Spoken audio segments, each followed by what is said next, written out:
Yo. It's your girl, A. It's your boy Z from the A to the Z. Y'all already know us. Man, we back with another one of these reaction videos on these roads over there in Congo.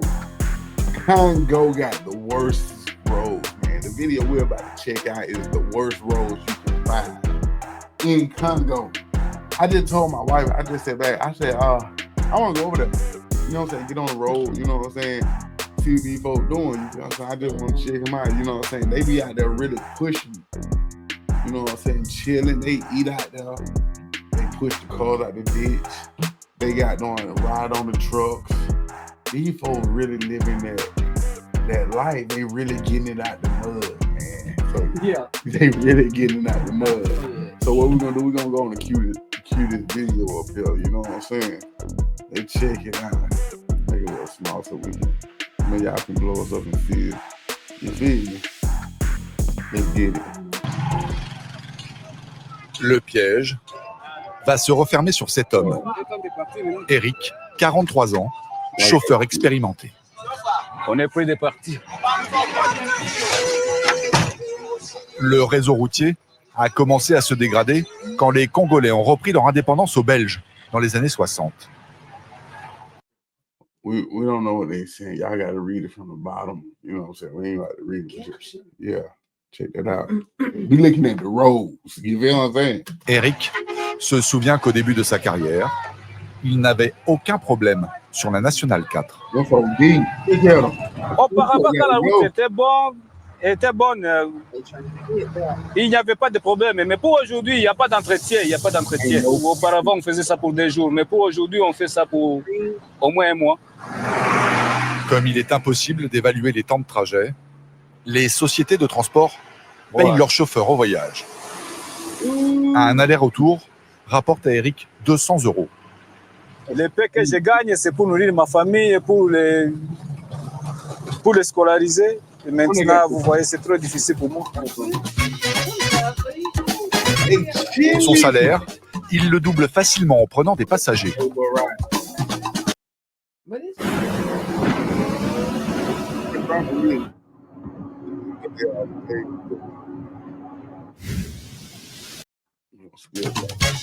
Ce jour-là, il en a une vingtaine. Tous ont payé 10 $ pour aller à Kisangani. C'est inconfortable, mais le camion représente beaucoup d'avantages. Bon, minibus. On peut aussi voyager en minibus, mais c'est plus cher. Je préfère le camion car il est tout-terrain. Le camion est beaucoup plus puissant. Il passe dans les endroits très boueux. Alors que le minibus, lui, il reste bloqué. La seule alternative à la Nationale 4, c'est l'avion. Mais les billets coûtent 20 fois plus cher. Une fortune. 70% de la population vit avec moins de 1 € par jour. La volonté de Dieu s'accomplit toujours. S'il m'a créé pour que je sois pauvre, c'est sa volonté.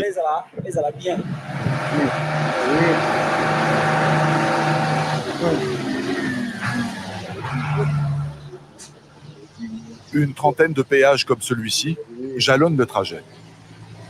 Le passage coûte 4 €. L'argent sert à entretenir la route, mais le plus souvent, il termine au fond de la poche des fonctionnaires. Le kilomètre 380 est le pâle reflet de ce racket. La route est un bourbier.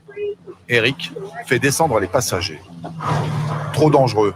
Les ornières secouent le camion dans tous les sens. Exactly, and the thing about it, when you riding through red mud, you can't stop. You gotta keep going because the first time you stop, man, you're stuck. You know what I'm saying? My wife tells me that all the time when it be raining out here. Yeah. Why did you stop? Like, shoot, I had to back up.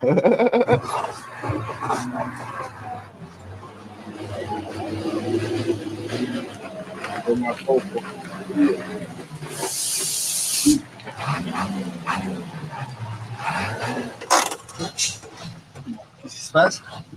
Ici, on s'arrête pour arranger le trou qui est devant nous. Il y a encore une voiture de boucher? Oui. Il y a encore le bus, il est de là. Ce minibus est englué depuis près de 5 heures. Allez, creusez, creusez. C'est le début du commencement ici. C'est-à-dire ici, c'est les petits trous qui sont là.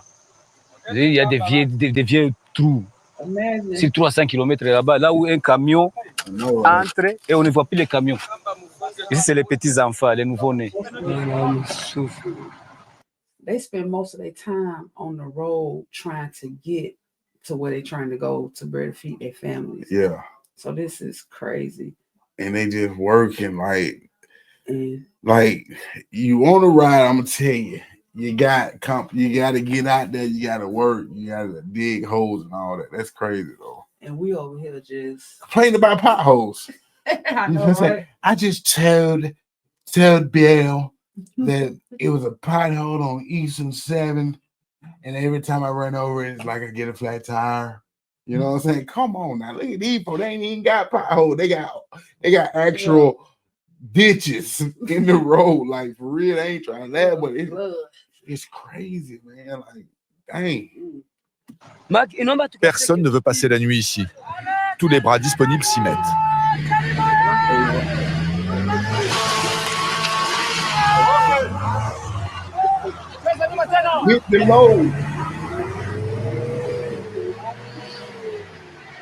Vous ne poussez pas assez fort derrière.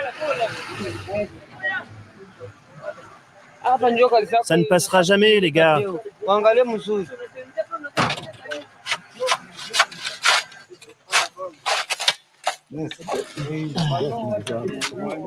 Ici, nous n'avons pas d'autre aide. Donc, il faut nous aider nous-mêmes. Article 15, débrouillez-vous pour vivre ici au Congo.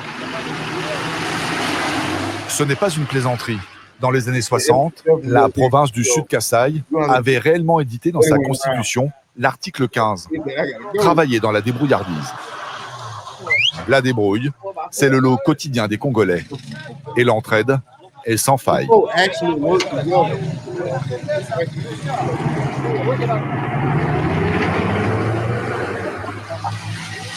Okay.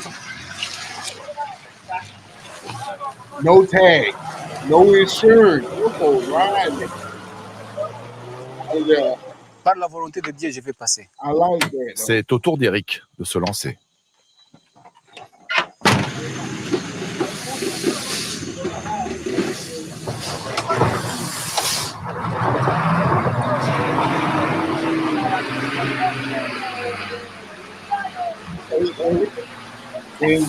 Sans solidarité, je ne sais pas si on peut trafiquer cette route. En tout cas, ça, c'est la route de l'enfer.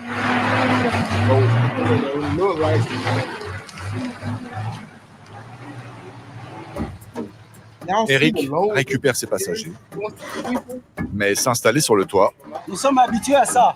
demande une certaine agilité.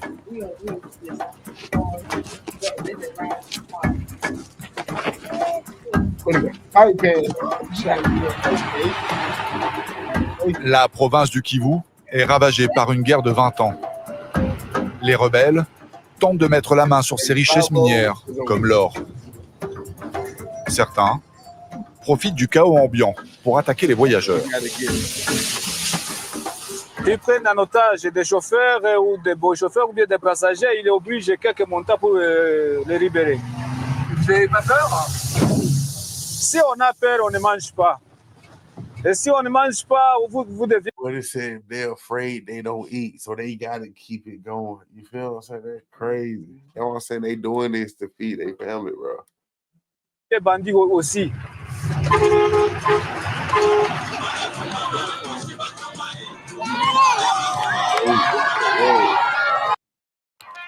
I'm so happy they don't pull it up on them.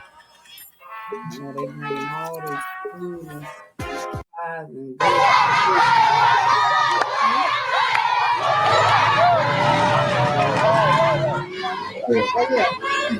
Lights on the way. Lights on the way. Sur la Nationale 4, si l'on veut rester en vie, il y a une règle à respecter. Ne jamais rouler de nuit. Ce soir-là, Eric n'a d'autre choix que de l'enfreindre. Aucun village n'est en vue.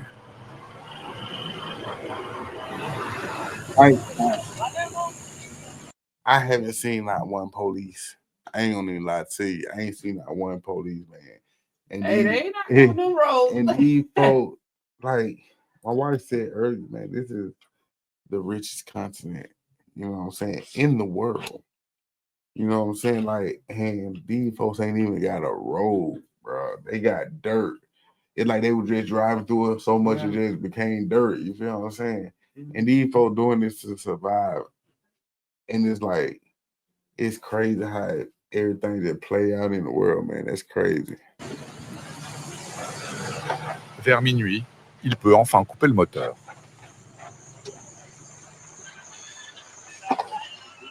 Qu'est-ce qui se passe, Eric? Ici, devant nous, la route est dangereuse. Et maintenant, je profite de l'occasion pour me reposer ici, là où il y a des maisons. C'est pas. La galère continue. Dans ces villages de brousse, il n'y a ni eau, ni électricité, et encore moins d'hôtels. Les passagers improvisent un feu de camp. Et quelques couvertures suffiront à passer la nuit. Nous sommes toujours contents parce qu'on s'est habitué à ça. Ce n'est pas la première fois. Tous partagent le peu de nourriture qu'ils possèdent.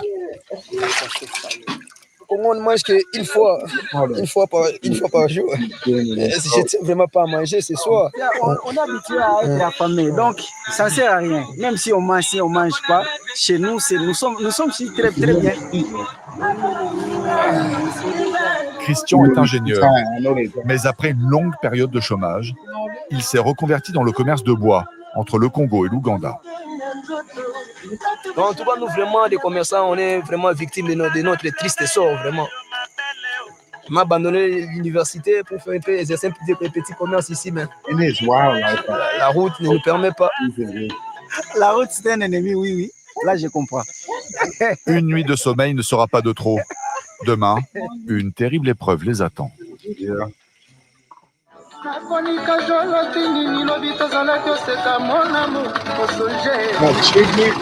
une nuit passée à la Belle Étoile, Eric, le chauffeur, reprend la route.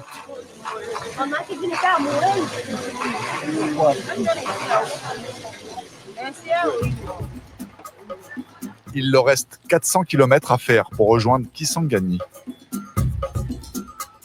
Et c'est une épopée qui s'annonce. La terre est humide. Chaque camion qui passe creuse un peu plus les ornières. C'est pas bon. La vitesse tombe à 10 km/h. Un chauffeur venant en sens inverse les arrête pour les prévenir qu'il y a un gros problème plus loin.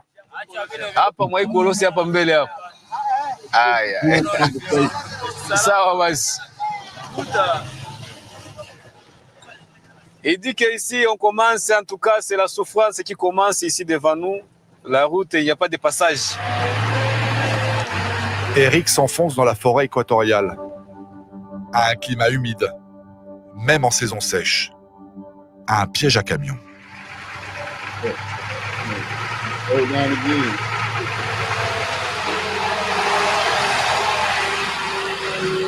Un gigantesque bouchon paralyse la circulation. Près d'une cinquantaine de véhicules sont à l'arrêt. Eric est inquiet. Si c'est toute une série de véhicules. Combien de temps ça peut durer? Même une semaine. C'est pas vrai. Ah. À l'origine du bouchon, ce 45 tonnes. Depuis 4 jours, la moitié de son train arrière est prisonnier de la boue. Tout a été tenté pour le sortir de là, mais rien n'y fait. Le chauffeur a dû se résigner à alléger son camion.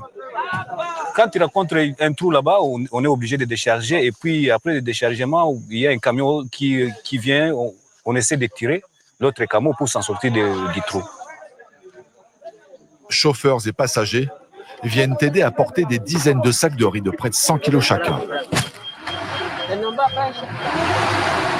Certains conducteurs craquent. Dégagez le passage. Et tentent de passer coûte que coûte. Vous bloquez tous ces véhicules là-bas. Ils ne peuvent plus passer.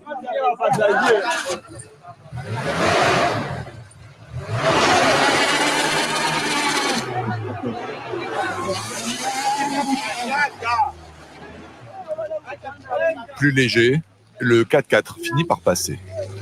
Devant cet exploit qui donne espoir, les conducteurs de voitures tentent d'arranger la piste comme ils peuvent.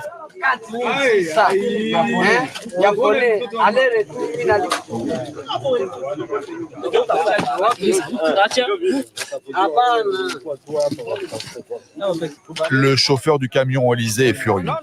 À Mombasa, on lui avait dit que la route était bonne. Les contrôleurs des travaux ont dit que cette route était goudronnée. Je l'ai même entendu à la radio. Comment va-t-on faire pour livrer notre marchandise? C'est quoi ce gouvernement? Ça fait 4 jours qu'on est là, 4 jours qu'on dort ici. Et on est tous dans la même galère. Des centaines de voyageurs passent le temps comme ils peuvent. Having insurance isn't the same as having State Farm. It's like getting Batman when you need Batman. Stop.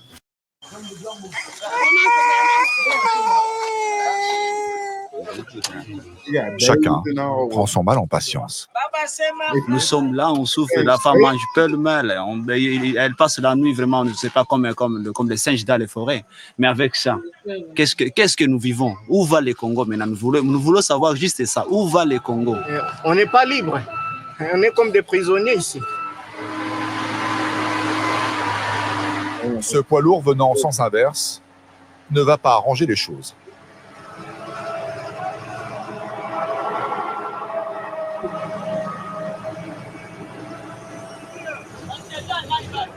Maintenant, l'embouteillage est total.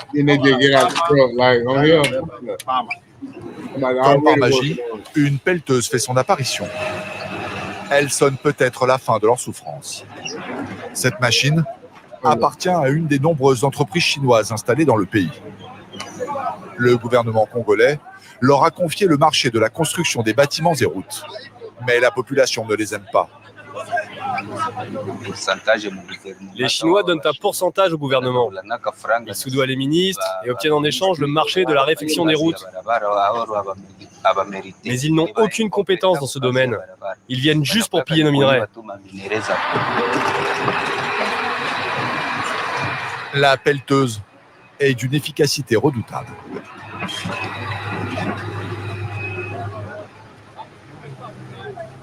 Une voiture passe à fond, au risque de percuter un piéton.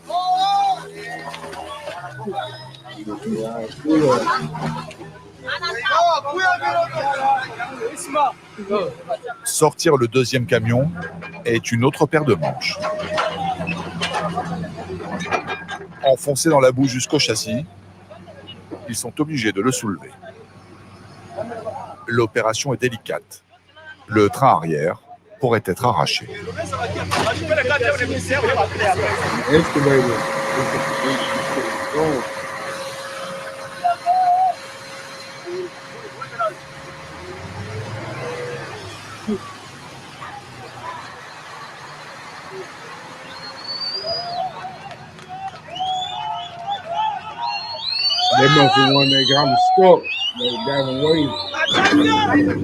Une fois sortie d'affaire, la pelleteuse remet la route en état.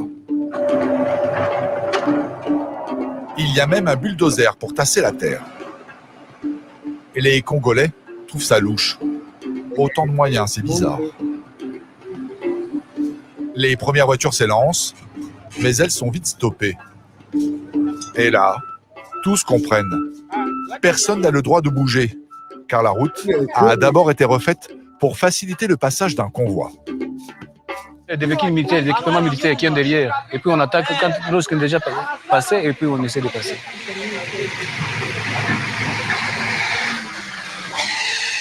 Les militaires se rendent dans la région de Goma, lancer une grande offensive contre les rebelles. Sous les yeux dépités des voyageurs, la route, à peine refaite, est labourée par une vingtaine de camions et une douzaine de chars d'assaut.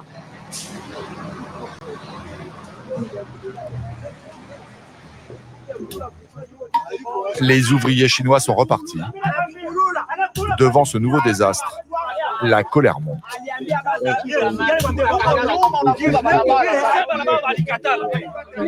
Oui, les gens sont énervés ici. Pourquoi? À cause des blocages toujours. Si tu restes là, tu vas avoir des problèmes. Dégagez! Dégagez vos camions! C'est de nouveau la pagaille générale. Chacun veut passer avant que les ornières ne deviennent encore une fois infranchissables.